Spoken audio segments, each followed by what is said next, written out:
All right, so if you're a longtime viewer of the channel, you would have known that I have had this series going along where I've been 3D printing my own Speedcube. As fun as this process has been, we kind of came to a stopping point for a while because we did not have springs, we did not have magnets, and most importantly, we didn't have enough stickers to put on this cube. But this right here, as you see in front of me, is the OV2. And if you've seen the last episode, you'll know that we 3D printed a new set for this cube. So far, not a lot has changed. This was the OV2. And so we come to issues like this where the corner pieces kind of catch on the center, which is not ideal, and it is shredding apart my stickers. So we made a couple changes in this newer version, and you guys kind of saw my live version of manipulating and 3D printing this cube on the last episode. But as you can see, we have made cuts into each of the pieces, and this is going to benefit us by decreasing the surface area, rubbing on each other, and that is also consistent with the edge pieces here. Also, we decided to kind of decrease the curve in this corner so that we don't have those catches like I just showed you. So not a lot has changed, and I'm uncertain if I did enough decreasing on this to prevent those catches, but we are going to find out today. We have a couple things we need to do on the agenda first, which is going to be sanding the cube down, which I'll save you guys the trouble of watching that. We also have some new springs for the cube, washers, we've got some magnets, and most importantly, we have our stickers. So big shout out to Speedcube Shop for sending me this many. Very, very appreciated from them. Also, we have some work to do. We are going to be lubing the cube with my special compound lube, as well as some Speedcube Shop classic lubes. So without further ado, let's get into sanding this puzzle. And I'm not gonna lie, after last time's kind of ordeal, I think the best thing we can do is to assemble the cube 2/3 of the way and then just sand around and hopefully get a really smooth, consistent surface on this. So as you can see, it looks like absolutely nothing changed, but everything has been sanded down quite a bit actually. Now, these corner pieces were really hard to get to, but I did my best on it. They all feel really flat on all sides. So I'm not too worried about it. It's gonna be something where when I solve this cube more and more, it will finally wear itself down to a perfect smoothness. But man, these are so slick now. They work really well together.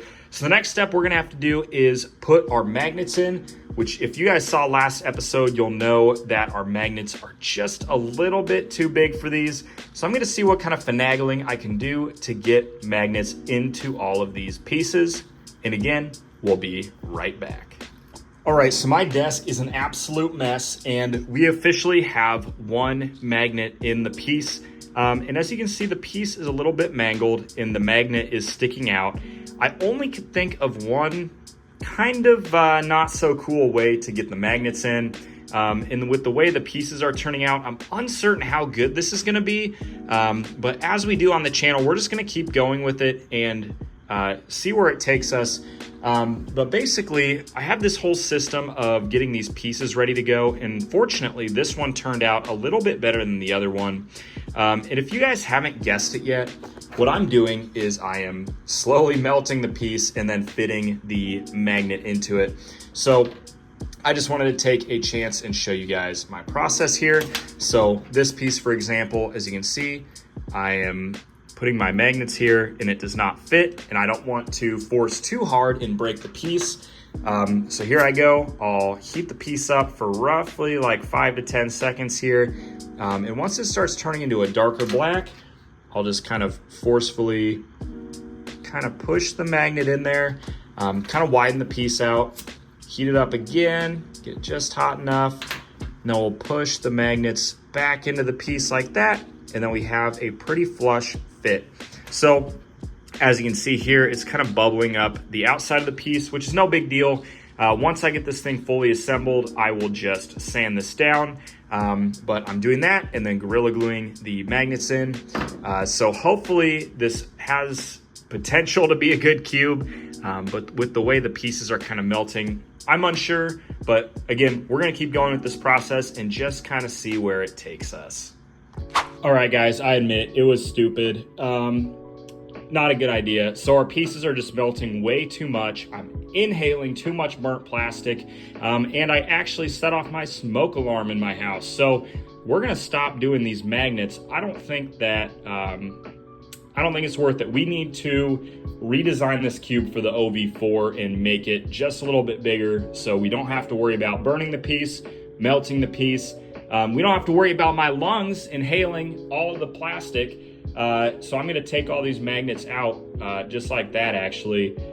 Maybe some of the glue is dried, so we might have like 1 or 2 stragglers in here. No big deal, but I think the next step's just going to be to clean these pieces up, reassemble the cube, sand the outside, lube it up, and just see how it performs with the new modifications of having the decreased surface area, as well as on the corner having that lip move in just a little bit.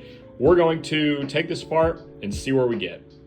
All right, so I took a little second there and resanded down the outsides of the pieces to hopefully combat some of that melting that unfortunately occurred. My fault, guys. But we got the cube assembled now and still catching pretty bad. So we're gonna have to go redesign these pieces again in another episode.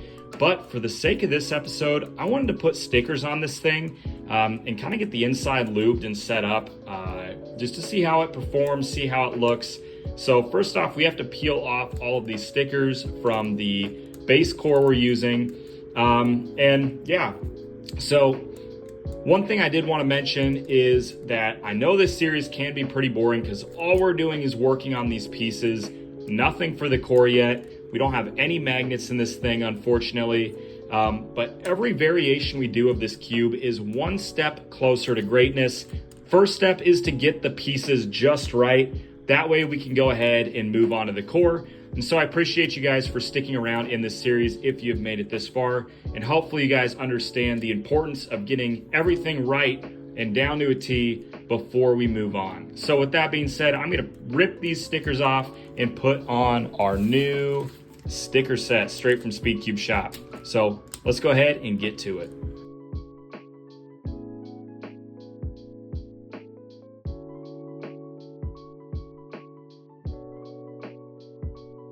All right, so not bad. We have the stickers on the cube now, and they're a little bit janky because I just threw them on by hand really quickly. We've got a ton of extra stickers as you guys saw in the time lapse here, but this thing, well, it finally is starting to look like an actual Speedcube. I'm not gonna lie.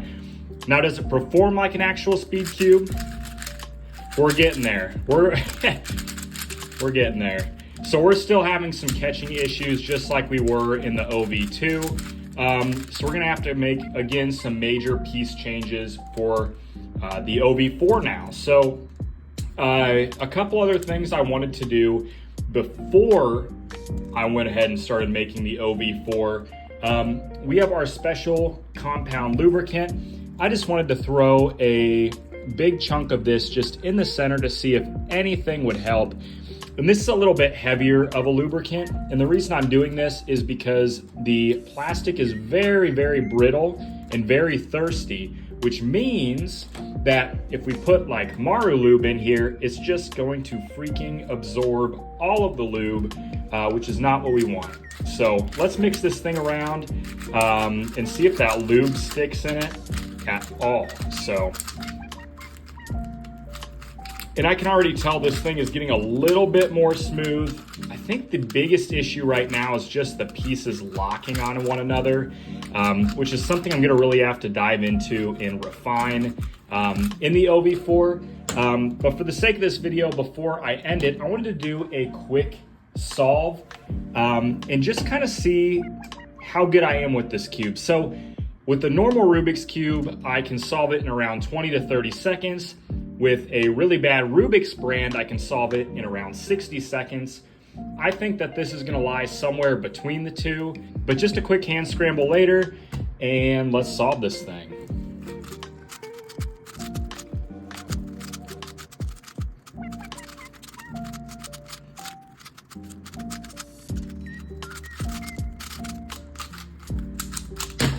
All right, so 45 seconds, almost perfectly between a Rubik's brand and an actual Speedcube. So this thing is somewhere. It's not a Speedcube yet, but we are really close to getting there.